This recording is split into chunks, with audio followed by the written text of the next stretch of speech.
कुणी आत्महत्या केली, कुणी फॅनलाच लटकून घेतलं, किंवा कुणी स्वतःचं बरं वाईट केलं.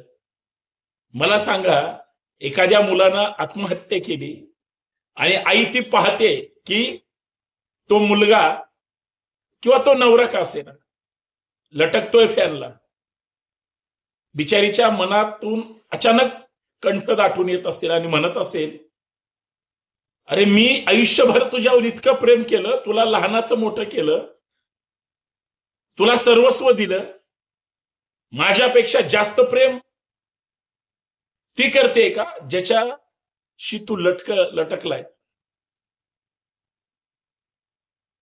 जी गोष्ट ज्यावेळेस घडायची त्यावेळेस होईलच, परंतु चुकीचे पाऊल उचलून जर चुकीचं कोण काय करत असेल तर एकदा विचार केला पाहिजे किती सत्य आणि किती असत्य आहे ते.